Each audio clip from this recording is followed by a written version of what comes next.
Welcome, everyone, to another Serious Angler podcast. And today I am your host, Andrew Fullen. This podcast is powered by X2 Power. It is an awesome Friday morning. Bailey is down at Lake Cotto in Louisiana fishing for the Hobie BOS Championship. So I want to wish him the best of luck, and hopefully he brings home some more hardware and his second Hobie BOS trophy this weekend. That would be a sweet accomplishment for him. Be on the lookout for our next episode of Lure Lab that is dropping tomorrow. And then ultimately, what we're really here for is we have the AOY from the National Professional Fishing League coming on today. Gary Adkins. We're going to talk a little bit about his season. So without further ado, let's get Gary on here so we don't have to keep him waiting. How you doing today, Gary? I'm doing great. Thank you for having me. Hey, thanks for coming on. I know we tried to record this yesterday, and I apologize for the shenanigans and debacles I had happened. But we're good to go today. But it looks like we're having some other technical difficulties, which is nothing abnormal for us here. So it's great to have you. All How's right. everything going since the AOY? It's been going good. It's been a surreal week after the winning the AOY on Saturday in Lake Toho. Yeah, that had to be quite the surprise, and also quite the accomplishment. Like, how did you feel going into that Lake Toho event? Did you think that you had a chance after your practice? My first day of practice was a little slow. The second day of practice, I started to figure things out a little bit, and then the third day, I kind of built on it and found a few more areas that had some decent fish. Going into the tournament, I didn't feel confident that I was on the fish to win it, but I felt confident that I was on the fish to take home the AOY. Yeah, well, the plan worked, which, as we know in fishing, sometimes never really truly pans out, especially in tournament fishing. So congrats to that. But we'll touch on Toho here in a little bit, but we're going to digress here real fast and go way back to the beginning of Gary Adkins' fishing career and addiction. So let's go way back in the day when you first started fishing. Who got you into it, and do you remember like your first catch and what was it? Well, I grew up in the UP of Michigan, on the shores of Lake Michigan and Big and Little Beatty Knock. My grandfather, my father, and my uncle were avid outdoorsmen. We fished a lot. We hunted a lot. I was probably 5 or 6 years old when my earliest remembering of going with the family out fishing, and we were big into yellow perch and walleye and occasional bass fishing. But that was where I kind of grew up, started the walleye thing and things like that. And as I grew up, I actually, when I got into high school, I was big into sports. I kind of got away from fishing a little bit. But after high school, I had a couple friends that were still into fishing, kind of got back into it. And then obviously, I met my wife and we had a couple kids, and I kind of was fishing just for fun. And then I started walleye fishing at a tournament scene and was pretty successful doing that. Oh, And then awesome. I started fishing the Sturgeon Bay tournament up in Sturgeon Bay, Wisconsin, the Smalley tournament. I got hooked with bass. Once I hooked into my first smallmouth, I was hooked for life, and I sold all my walleye stuff and I started bass fishing. Was that your first bass tournament? Was that Sturgeon Bay Open? Yes, it was. Oh, what a first event! Like just jumping right into like Right. all the mega and like Midwest smallmouth hammers, and that tournament actually attracts a lot of like really big hammers, like sticks from Ontario that come down and fish that as well, right? Yes, it does. You got the Johnson brothers that come down. Ferguson comes down. There's a bunch of them that Gussie comes down. I mean, there's a bunch of them that come down for that tournament. Yeah, that one day I would like to make it over there and fish. I don't think I'll do very well because I hear those fish in that's Lake Michigan, right? It's Sturgeon Bay, yeah. Yes. So I Yeah. heard those fish in Michigan act a little bit differently than my smallmouth on Lake Erie. And from I don't know about that because not so much different. not Oh, so much different. I mean, I fished Erie this year and fished a lot like I fished back home, and I was very successful doing it. So well, well, shoot me for being wrong here. I like that. So, well, I don't mean to correct you, but no, yeah, no, that's fine. they're pretty similar. Yeah, so like I had Paul Castellano on who fished it this past year. And he was like, we couldn't catch smallmouth over 15 foot in the spring. And I'm like, oh, that's surprising because my spring program where I'm at on Lake Erie is like really deep until like a water temperature hits a certain degree. And I'm just like, wow, like, I'd rather catch them deep, deep than shallow personally, unless it's summer. Right, right. So, but they're smallmouth. So you fish the Sturgeon Bay Open. You're fishing successfully as a walleye tournament angler. What made you want to jump into the National Professional Fishing League and start touring a national circuit? Well, I if we can just back up a little bit, I fished the Bassmaster Opens for 3 years prior to that. Oh, awesome. So I was already up to a pretty decent level, and I was very successful. My last year, I just missed making the elites by just a few points. I had a top 10 on the St. Lawrence River. I finished 18th on the James River. I had one bad day on Oneida Lake, which cost me making the elites. But then the end of that year, my good friend Kyle Carpenter, who is the weighmaster for the MPFL, he mentioned the MPFL to me, and I did follow them their inaugural year, so I was familiar with them, but I really had no intentions of actually joining the league because I really Sure. my dream was really to fish the Bassmaster Classic someday. Yeah.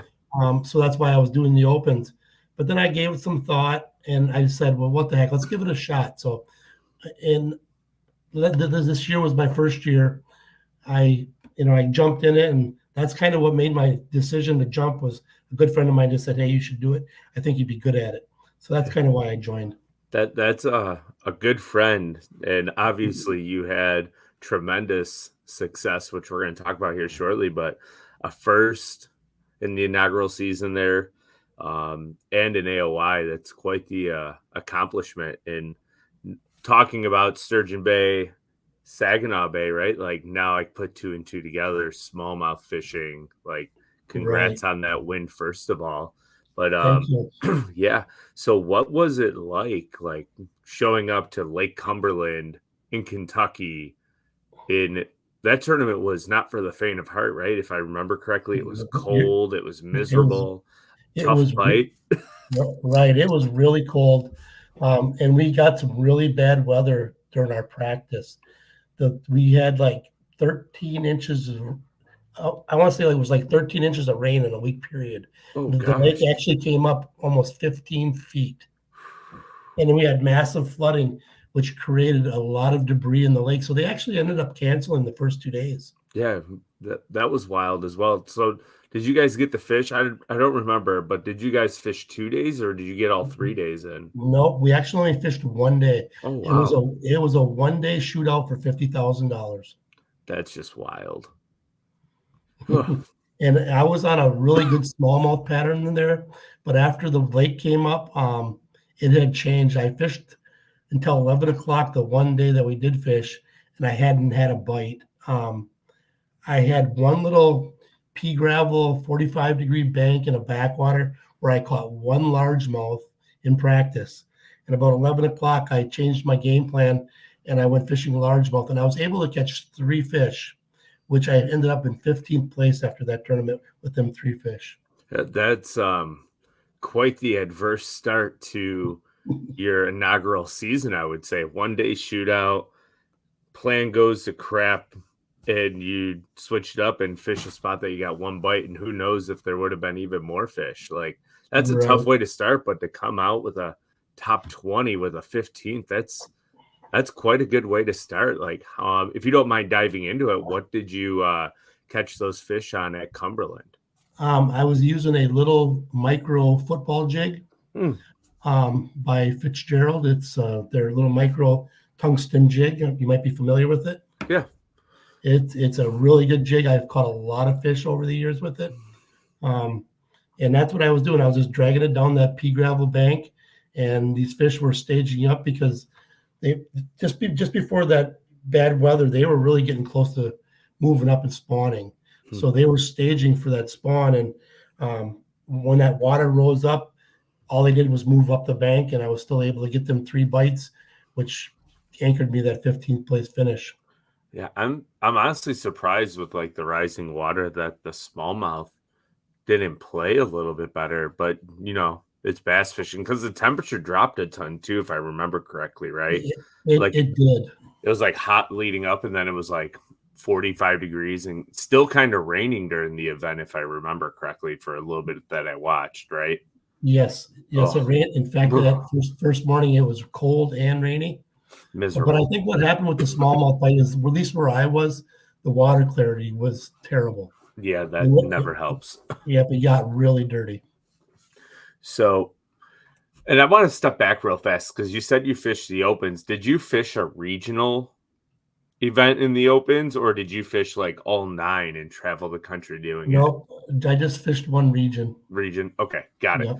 So I apologize. I should have asked that beforehand. But after Cumberland, you guys headed down to Lake Hartwell in South Carolina. So was this like your first taste of the South in Southeast fishing? No, actually, I've had a lot of experience with Hartwell. Okay. With my job, like I was talking to you earlier, I travel all over the country, and we Yeah. had did a project in Anderson, South Carolina. Oh, Like perfect. 2 years before that, I spent a complete summer and a fall fishing Lake Hartwell. So going there, I was real confident that I knew the lake and I was going to have a good tournament there. But once I got there, a lot had changed over them 2 years. The water levels were quite a bit lower. The clarity of the water was super clear when I got there. And that summer that I was there, for some reason, it was cloudy. So the first day I spent fishing what they call memory, fishing stuff that I knew, and quickly learned that I had to change up because I was not catching them where I had caught them 2 years earlier. So I started running points all over the lake. It was like they were in all phases of the spawn. You had post-spawn fish, you had pre-spawn fish, you had fish that were on the bed. So I started running points, and the shad spawn was just getting started. And that's what I chose to do. I ran points chasing the shad spawn, and was very competitive in that tournament. I was using a fluke on points, and I was fishing shell, like anywhere from a foot to 4 foot of water, and I could see these fish. There was a lot of 2, 3, and 4 pound fish swimming all over the place in the shallows, but there was a lot of local tournaments leading up to that tournament, and they were heavily pressured and they were really spooky. So you had to get your bites right away in the morning, because as the sun rose, it got really tough. So Got that's what I did. I just ran points and got 14, 15 pounds a day, and ended up with, I believe, a 24th place finish. Yeah, I was saying, ironically, that was your worst finish of the year, correct? Like the 24th, That was my worst finish, correct? and probably one of the places that you thought you had a shot to do even better. And 24th isn't bad. There's what, 105 or 110 anglers in In the beginning of the year, we started with 120. 120. Oh wow, that's quite impressive field. That's bigger than the elites. It's half the size of the opens, but still, like 120 boats is a lot of boats on a bunch of lakes. And there's some good anglers in the NPFL. We've got Patrick Walters, Jason Williamson. We've got some elites in there. We've got some former FLW guys in there that are really good sticks, and you got to be at the top of your game with these guys. Oh, absolutely. But it worked out well for you. So congrats again. I can't say that enough. But now one that seemed to be unknown to a lot of people was Watts Bar, right? Like, so how were you feeling heading into Watts Bar after leaving Hartwell? Watts Bar, I had never been there before. I did a lot of research leading up to that tournament, and I knew it was going to be a post-spawn bite. And I figured the fish would be moving offshore, getting out onto the ledges. But But when I got there, I tell you, I had a super tough practice. Mm. I had a hard time putting a pattern together. I was catching a fish here or there. But really, I didn't feel like I had put a solid pattern together. So I almost put the pattern together during the tournament. I found a couple ledges that had a few fish on them. In the morning, I could catch a quick limit, 11, 12 pounds. But as the sun rose up, some bigger fish would move up on these ledges, and I could always get one or two key bites every day that helped me get my weight up there. And I ended up with a 21st place finish in that event. Yeah, which is good for going to a lake that you've never been to, but post spawn, like going into it, like I kind of want to dive into that real fast, but like a Sure. post spawn bite, is junk fishing almost all the time, 101. So kind of like dive into it a little bit more, like what did you have tied on the deck to make that transition through the day to try to get those bites first thing in the morning and then to finish the day out in the tournament? Sure. I was using a Strike King 6XD early in the morning cranking. And then I also was using that same Fitzgerald football jig, stroking that jig off the ledges. I see a pattern here. Yes. I feel like we might hear about it again later on, maybe with I'm assuming you probably caught some smallmouth on it because I know they love that thing sometimes. Actually, that was the last tournament that I used that jig, but I have caught smallies with that jig.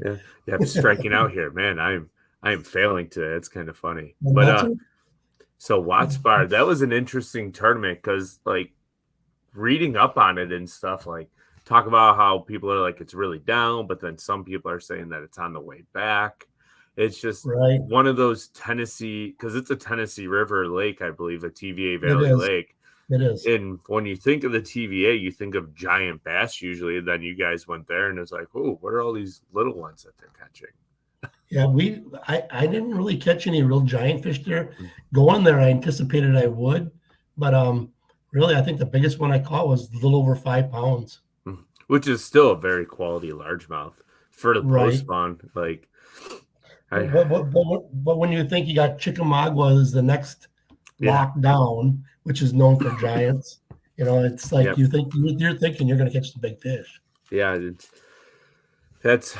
I guess that's like one of the biggest cliches in fishing, right? Is like to be ready for the unknown or expect the unexpected, because every lake is different, especially in the Tennessee River. Like look at Loudon and Tellico, where the Bassmaster Classic is next year, right? Like basically fish is completely different than the rest of the TVA lakes. So we always have to treat every lake as its own individual ecosystem, no matter what river system it's connected to and what all the historic lakes are around it.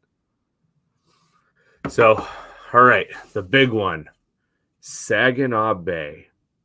I know that was a big tournament for you. You went back basically almost home. That's a Lake Huron instead of Lake Michigan. So kind of dive deeper into this one, if you don't mind, just because I know it was your first win. Were you targeting smallmouth? Were you largemouth fishing? I know guys were doing basically both there. So kind of walk through your practice and what you saw, because it was another post-spawn event, right? I believe.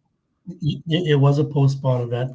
So after I left Watts Bar, I actually went to Saginaw Bay for 1 day of practice before the cutoff. I tried to target smallmouth with very little success. I thought I knew I had picked out an area before I went there. I went there thinking I know smallmouth. I know where they're going to be at. Well, me and the wife went there for the day and had very little success. I ended up at the end of the day catching some largemouth because I couldn't figure out the smallmouth. So I went back home, came back 3 weeks later for the 3 days of practice, and went back after the smallmouth. In that 3-week period, the college event was there, and they totally smashed the smallmouths. I mean, they caught a lot of big smallies. So I focused on that again. I went to an area it's called North Island.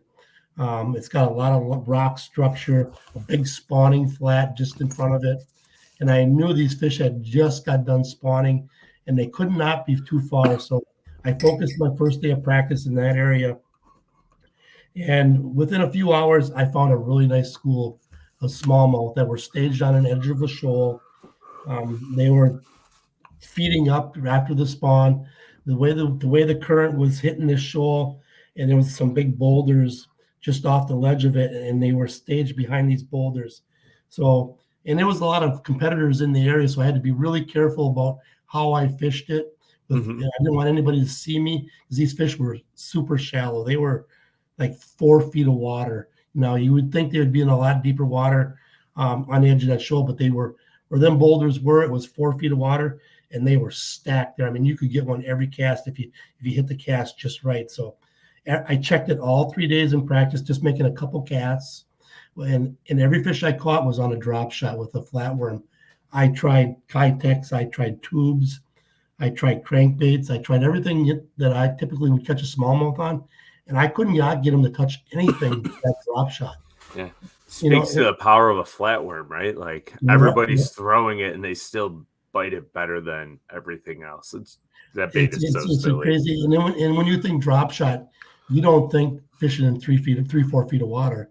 You think deeper water, but yeah, that's what they wanted. And I'll tell you, those times when I would throw the drop shot in there, and they would have it before it even hit the bottom. It was crazy.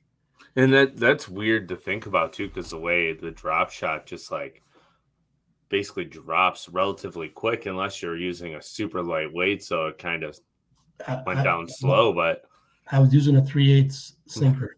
Yeah, so I mean, it's hitting that bottom in a second. Like it's a rocket. Like and they would eat it before it hit the bottom. I would close my bail on my spinning rod, and I would tighten up, and they were already on it. Oh my gosh. Why can't we have it like that all the time when we smallmouth fish, right? Right. So I checked other areas. I went out to the Charity Islands, which is a real popular area on Saginaw Bay, Lake Huron. And I was able to find some fish out there too, but the big ones just were not there. I looked, I mean, I checked deep, I checked shallow. I could see a lot of areas where they were bedded up in. The beds were there, but and there was some small 2-pound fish on the beds yet, protected and fry. But I could not find anything big there. So I really made hay on that one area, on that shoal over by the North Island. I could not find anything else. And then one day in practice, I focused on largemouth around the Saginaw River, just in case we weren't going to get out of there because of wind. And the largemouth fishing there is incredible. I mean, I think I fished 4 hours and I caught 70. Oh my gosh. I mean, that just sounds unreal. It is unreal. I mean, the largemouth fishing in Saginaw Bay, if anybody ever has a chance to go there just to fish for fun, fish for largemouth along the shorelines. I mean, that whole bay from where the Saginaw River comes out all the way to Lake Huron, I don't care what shoreline it is, it's loaded with largemouth. And there's some really big ones too, right? If I remember correctly. Yeah. The guys were catching 4 and 5 pounders. Oh my gosh. And I think big fish might have been a largemouth over 6 pounds. Wow. It just speaks volumes to how fertile of a fishery Saginaw Bay is, to have an abundance of smallmouth and largemouth. Like, that's something that my lake lacks here. Just for context, Gary, I didn't mention this. I live in Buffalo on Lake Erie. So, like, our largemouth fishing here is subpar to the rest of the Great Lakes, I feel like. Yes. For whatever reason. Yeah, because I played with them a little bit around Sandusky and stuff, and it was nothing like Saginaw. Yeah, which it's just weird. You would think with how fertile Lake Erie is and how shallow it is, it would be an excellent largemouth fishery, and they're there. You just don't get big ones. Right. So would you like me to get into how my tournament all broke down? And yeah, if you don't mind, yeah, go. No, I don't mind. Go right ahead. So the first day of the event, I ran to that North Island area. It was a 30-mile run, and we had some pretty good waves. I mean, I ran there in 2 to 3 footers, but it took me about an hour to get there. I took my time because I felt if I got there, I could catch the fish. So I got there, and I believe my first 20 casts, I caught 20 fish. Oh my It, gosh. it was crazy. I had just under 20 pounds in probably less than an hour, I'm sure it was. And I felt that, that was enough for that day. So I pulled off of that spot. I fished around that North Island a little bit. I actually flipped for a few largemouth, hoping to catch a 4 or 5 pound largemouth. And I did catch some, but I never did upgrade at all. Mm-hmm. So then day two, it was really rough. I mean, it was 4 and 5 footers, but I ran all the way again to that North Island area. It took me almost 2 hours to get there. The difference that day was the wind had switched, and the current, the way it was hitting the shoals, was totally the opposite of the way it was in practice and that first day. So when I got to my spot, it took me quite a while to actually catch a limit. The fish had moved a little bit, it spread them out, and I really had to work for a limit that day. I had, I think, just over 16 pounds that day, and I think I had one that was like 4.5. So the size of the fish had changed in the location. They weren't piled up behind them boulders, but they were still there. I just had to work a lot harder for them. And you're still And then catching them on the flatworm? every fish I weighed in that tournament, I caught on a flatworm. Now, when the wind changed, did the water clarity at all change in that area? Like, did it get dingier, or did it like suck it out and make it cleaner? Like, what happened to make them start making them move around? Actually, you're correct. It got a lot dirtier. Hmm. It did get dirtier, and I was using my live scope to see where the fish were, and they just weren't up there like they were. The current was different. It was coming across the shoal totally the opposite direction. So then on the third day, I made that same run back to that area, and the wind had switched back to out of the southwest like it was in practice. And I got there and were piled right back up on there. But the size had changed. Like it's like all the bigger fish, the 3.5 to 4 pound fish were gone. All that 2 to 2.5 pound range. But I was able to get 16 pounds. And about halfway through the day, I had a 5 pounder on. I had it to the net 3 times, and I ended up losing that fish. Oh, smallmouth. Yep. And actually, I lost 2 back to back, a 3.5 and a 5 at the net. And I thought for sure, because of the way the guys were catching them largemouth in the Saginaw River, I thought for sure I had lost my opportunity to win that tournament. I was leading the tournament going into the last day, but by only 5 ounces. And like I said, I thought for sure I had lost my opportunity when I lost that big fish. But when I got back and you start hearing the doc talk, and it sounded like everybody struggled that day. So, I'm thinking, well, maybe I still have a chance. And then when I weighed in, I only won by 4 ounces. Yeah. Well, I mean, it's kind of funny how when you think you blew it, it still kind of happens and you win. But like, do you think it's because the guys that were catching largemouth I'm sure there were some guys that caught largemouth that were in the top 10. Do you feel like it's because they just ran out of fish? I think after going back and watching the live video, it looked to me like that was a big part of what happened.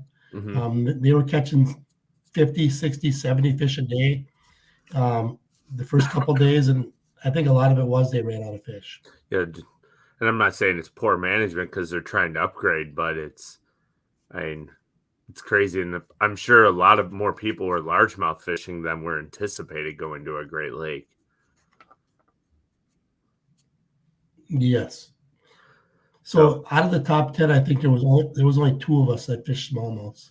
That's just crazy that's crazy to me, especially after you have the college tournament that was there a few weeks ago that was just fully dominated on spawning smallmouth. Right. So after you left Saginaw Bay, next was Sandusky, and you guys had like a month break, I think, in between tournaments, or a month and a half almost. Yes. I felt like it was a pretty long break. So leaving Saginaw, going to Sandusky, have you ever fished in Sandusky before? Well, so I've got some history with Lake Erie. Back in the early 2000s, I think 2005, 2006, I fished the Ever Starts. and I fished a couple of events on Lake Erie out of the Detroit River. Hmm. So I had some history on, around the Pelee and Bass Island areas. So going there, I felt a little confident. I mean, it was a long time ago, but smallmouth, once you figure out a good smallmouth area, they tend to be good all the time. Yeah, they don't Especially go that time very of year, far. and they don't go very far. So I went there before the cutoff, and fished for a couple of days out around Pelee Island, Bass Island area, and I had a great pre-practice. I'm telling you, I caught some beautiful smallmouth, fishing them deep with the drop shot. Again, the flatworm and the Z2 minnow, Yep, the baby which I'm Z2. sure, which I'm sure you're familiar with, Yep. being a Lake Erie guy. So, Oh, yeah. and I caught some Staple. beautiful fish out by Grub Reef and around Pelee and the helipad. So my confidence going into that event was really, really high. But then when we went back for our 3-day practice for the event, we had some really bad weather. The first day of practice, I was able to get out and fish around Pelee and stuff. It was rough, but you could get out and move around. The next 2 days, we had 5 to 7 footers, Oh, so it made getting around really tough. absolutely. Like, were they And like and you know how Erie capping gets. 7-footers, or were they like big rolling 5 to 7 footers where you can actually manage They and were drive they around were them? capping. Those are the worst. They were capping. They were capping. That's almost Yeah. I unfishable. mean, What are we you had doing out 25 there, mile an hour Gary? winds. It was. Oh, ugh. That sends shivers up my spine. Yeah, it was very, yeah, it was very hard to fish. So the first day I ran all the stuff that I did in that pre-practice, and out of all the spots that I caught fish in pre-practice, only one still had fish on it. And so I was a little Smallmouth. nervous. I ran all that early in the morning. That's typical smallmouth. So then I ran some new water that one day I could get around, and I found a little reef between Pelee and Kelly Island, where I ended up fishing my event at, and that's where I finished second on that one spot. Oh, that's fantastic. So they're all just So, wadded up in that one area. Now, let me guess, it was a yes, flatworm again. yes, sir. I mean, Oh, you can't beat that flatworm up there. no. And that Z2 minnow, I got some fish on too. Fantastic. But So, the first day I ran all the way to Grub Reef, because that's the one spot that still had fish on it. For my pre-practice, I ran all the way out there. I dropped my trolling motor in the water, and I go up to the deck of the boat, and I go to turn my electronics on, and I've got no power to my electronics oh or my no. live well. Well, I actually lost almost 3 hours that first day with mechanical issues, trying to figure out why I lost my power. Come to find out, the nut that's on my main power switch back by the batteries had vibrated off with must have been all the rough water through practice, and that wire was barely hanging on there. So I was just pulling wires after it happened, checked all my fuses, stuff like that, and all of a sudden my live well kicked on. So I had found a problem, and I had a spare nut for my trolling motor in the glove box that actually fit on there, Oh, and I was perfect. able to get it. So I was able to get it all back together, and I got 19 pounds that first day. I caught one on grub, and then I caught the rest of them on that little reef that I had found. So the next day I went all the way back out to grub because in practice I was catching such big fish out there. I had to go out there. I got out there and I fished for an hour and never caught a fish. They were just gone. So then I went back to that other reef and ended up catching almost 23 pounds that second day on that little reef. Oh, that's fantastic. What do you Which think made them leave grub? I, I'm not sure, but I can tell you is the sheephead really moved in. I mean, as you know, there's a lot of sheephead on Lake Erie.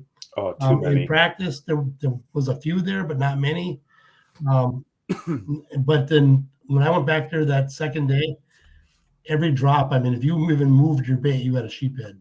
Oh, So I don't know if the sheephead would get it first and the smallies were there, but there was so many fish on the live scope, unless they were set up on a boulder, you couldn't tell if they were sheephead or smallies. But now with sheephead, have you ever experimented with your drop shot leader length? Like, instead of fishing like that typical 12 to 18 inches. Have you ever tried to go like 3 to 4 feet up off the drop shot weight to try to get away from sheephead, or do you find that that doesn't work for you?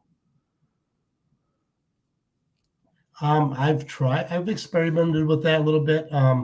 And it does help a little bit going way high like that. The smallies will come up and get it. Yeah. I mean, they feed up anyways. But on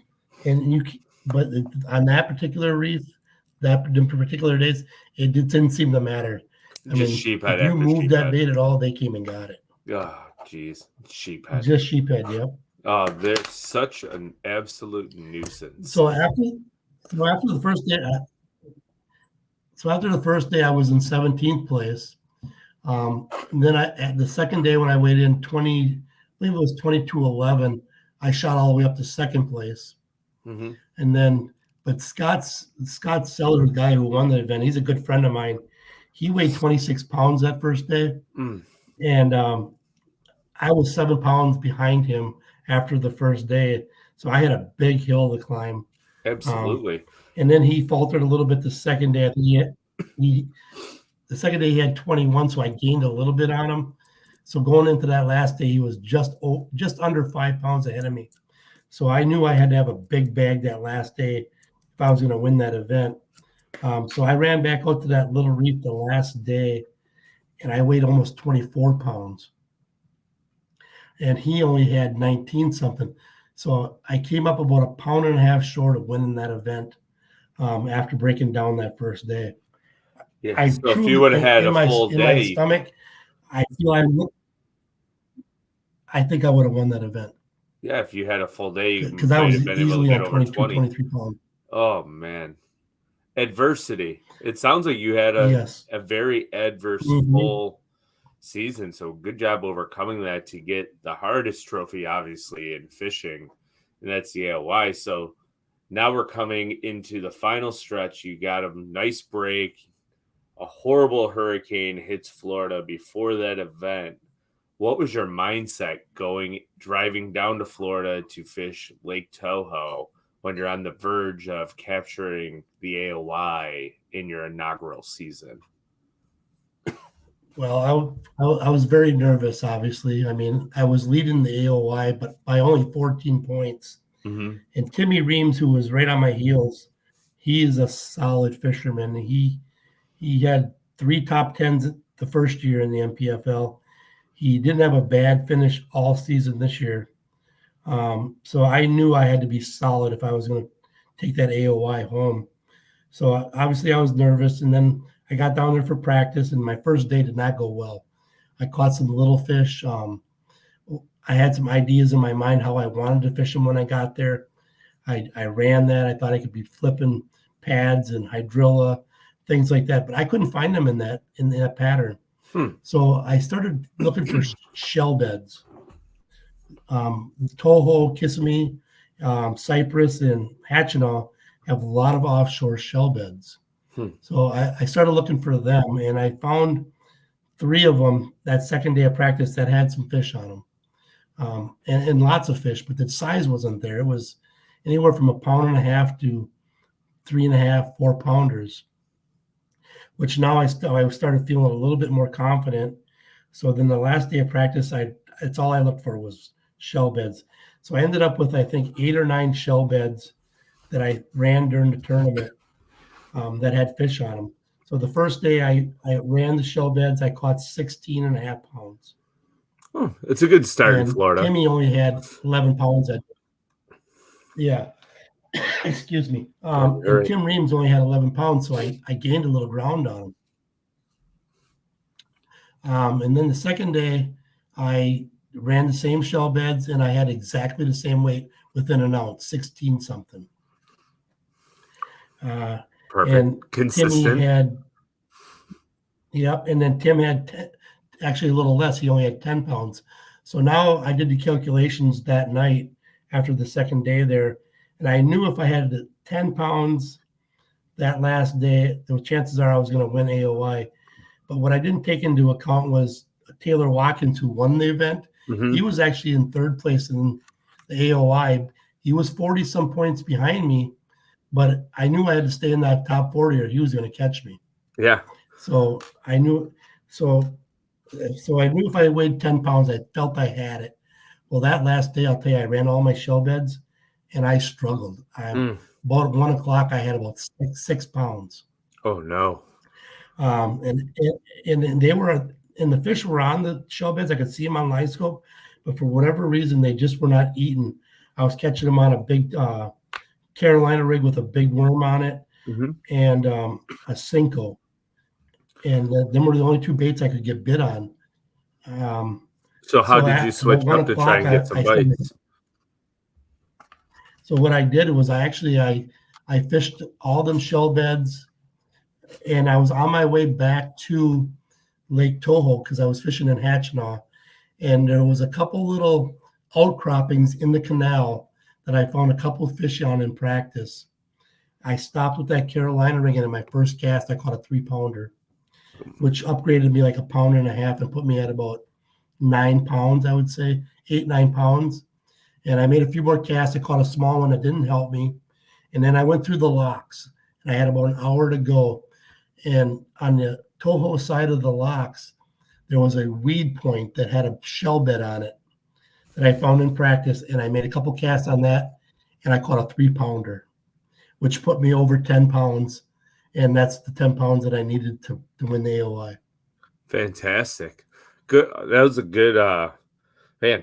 After having the trolling motor and electrical issues and the cold weather at Cumberland in a 1-day shootout, and to end the season at Toho with the bike just dying on you and being able to change things up and basically fish on the fly on stuff that you practice. But did you have any anticipation that you were going to fish those spots during the tournament? Or was it just on the final day, you're like, I got to check these because I have nothing else going? That's basically what it was. I was running out of time. I had to go back, and I literally spent like 5 to 10 minutes on each one of the last spots and caught a fish on each, which pushed me over the edge and gave me the AOI.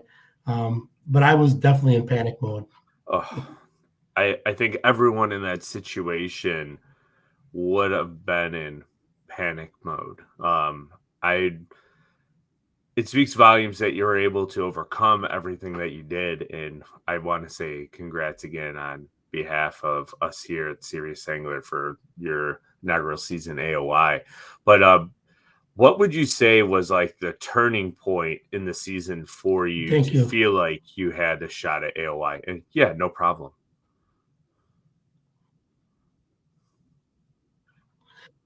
I think it was right after the first three tournaments, um, the Cumberland, Hartwell, Watts Bar. I was sitting in seventh place, and we were going back to that northern swing where is more my comfort zone. I mean, I'm a smallmouth fisherman by heart, Yeah. um, and I knew if I had two good finishes in Saginaw Bay and Sandusky, that I would have a great shot at the AOI championship. Yeah. And so I put my nose down and I fished super hard the rest of the year, and it really paid off. But that was definitely the turning point after I got done with that southern swing. You're like, I survived. Now I'm going north. Let's make a run. So yeah, that's awesome. Now, Yes, sir. my next question is, being a walleye fisherman first, as we discussed at the beginning of this, and then turning into a smallmouth fisherman, how much do you think fishing for walleye helped you become a better smallmouth angler? Because they live in pretty much the same type of water in the Great Lakes. Like you I can guess usually find them together. yes, that's correct. I would say the years of walleye fishing, and obviously catching smallmouth while I was walleye fishing, helped me understand that, current means a lot, forage means a lot, and obviously habitat. I mean, Hmm. you put them three things together, and you can typically find smallmouth. I mean, they're a feeding machine, and if you can find the right rock, boulders, or sometimes even weeds, which also walleye relate to, you can find some nice smallmouth. Awesome.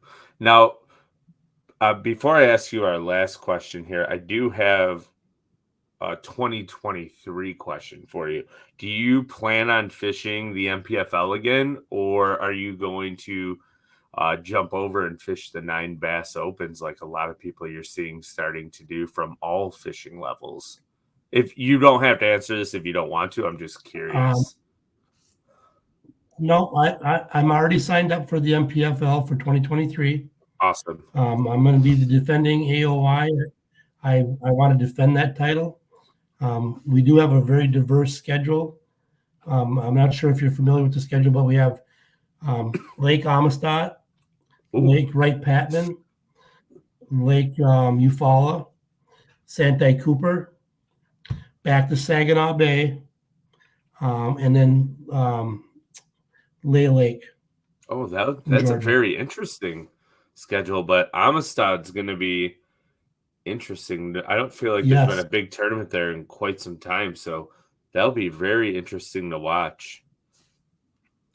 Now, yeah, I'm looking forward to that tournament. Oh, I can imagine there's a very good chance. I hope it's back to what it used to be, personally speaking. I used to love watching all the old shows on that lake. But how do you feel like for the MPFL, they have that interesting third day format? And I apologize, now I'm asking you another question. How do you feel having all the anglers go out on that final day, knowing that if you have a bad day, you could fall really far, possibly and potentially? I'm not a big fan of it, I'll be honest with you. I might think different if I was struggling and I needed that third day to catch up, but this year I was in decent position every time after the second day. It's nerve-wracking because, like you said, you could be in the top 10, but if you struggle that last day, you could fall right out of the money. Yeah, oof, that's terrifying me, and it's kind of cool from a competition standpoint because it literally gives everyone a chance. So, like, you could be in hypothetically, you could be in 85th, and if you go out and catch the biggest bag of the tournament, and a few guys stumble ahead of you, you could jump up and make your whole tournament. So you can jump right up. Yeah, and from that standpoint, it's really cool. But I also feel for the guys that are like, when your traditional format, like your top 10, and then you swing for the fences to try to win, but you only catch one fish. If you do that in this format, you could fall all the way to 70th or 50th or 60th and not make a check. And to me, it's like that is correct. It changes the way you have to approach the tournament. Yeah, you could fall. Yeah. Yeah, you could fall out of the money real easy. Yeah, I don't know how I would react to being in that situation. Obviously, if you're in 85th, it's easier to go swing than if you're sitting in 9th and 1 pound out of the lead or 4 pounds out of the lead. So interesting.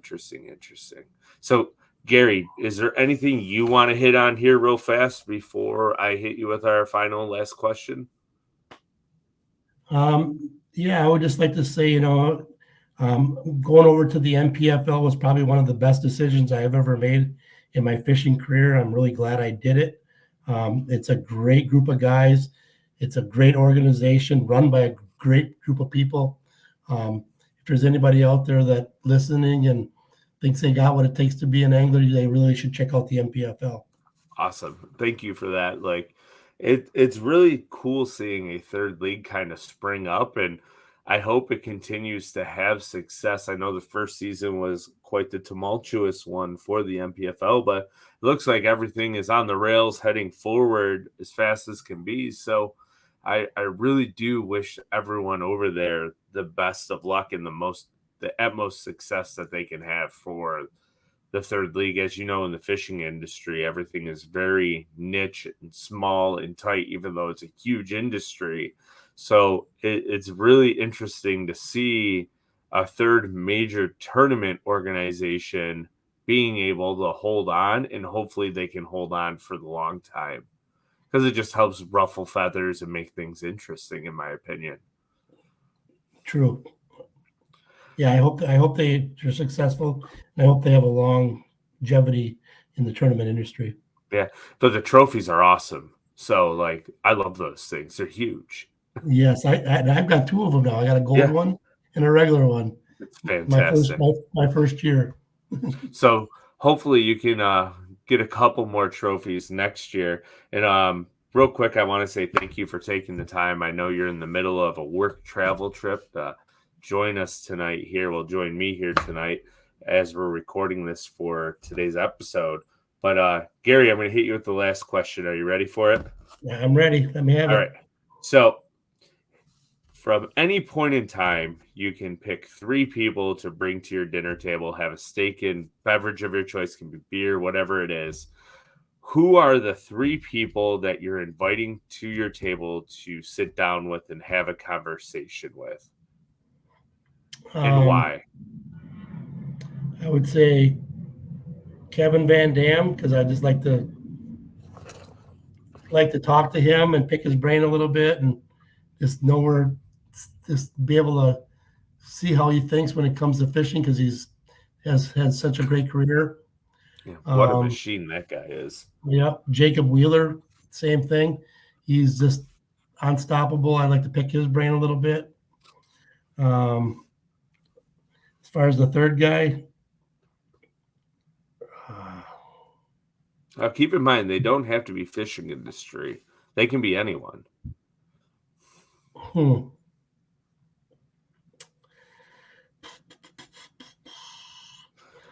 Pardon me. honestly, if I could get my dad back here to have dinner with him one more time, that'd be nice too.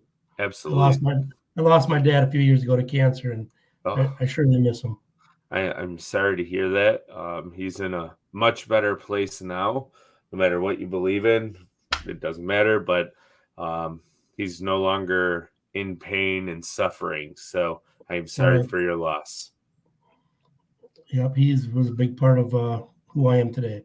Yeah, that'd be quite the interesting combo. KVD, the greatest of all time, Jacob Wheeler, who is probably going to be the next greatest of all time, just from a sheer standpoint of tournament winnings, and then your dad. And if he loved to tournament fish, that would be a really interesting conversation. And it Hmm. makes me think how Jacob Wheeler is going to do next year now that they're going to a 5 fish format in the Major League Fishing BPT. Yep. It'll be interesting to see how it all pans out. Absolutely. So, well, Gary, I want to say thank you again for your time.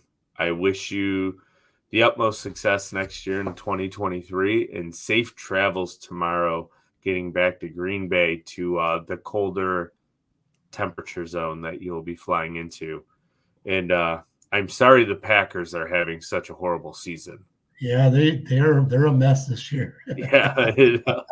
Geez, like I can't believe how bad Aaron Rodgers looks. Yeah, I don't get it. I mean, I'm a Packer fan. I'm not a I wouldn't consider myself a diehard fan, but Yeah. I certainly follow him and yeah, he's not having a good season, that's for sure. Yeah, it's the in my opinion, the NFL is better when Green Bay's good, Kansas City's good, Buffalo's good. I'm obviously a huge Buffalo fan, living like Yeah, 20 they're minutes doing from the stadium. But I don't know. They got Minnesota this week, and I don't know if Josh is going to play. He got hurt pretty bad in the Jets game. He has a partially torn UCL in his throwing arm in his elbow. So we will Yeah, see.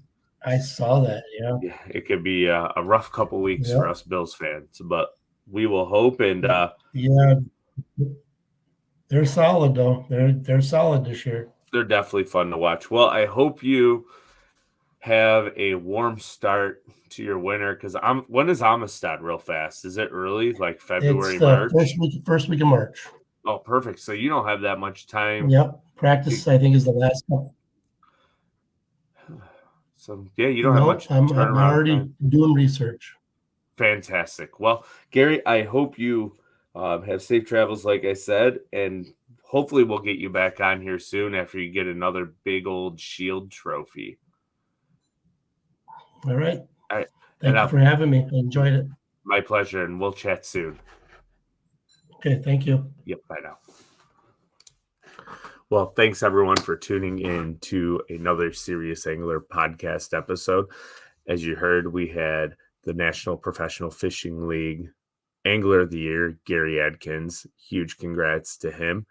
I hope everyone enjoyed this, and be on the lookout for tomorrow's Lure Lab episode. And until next time, have a good day.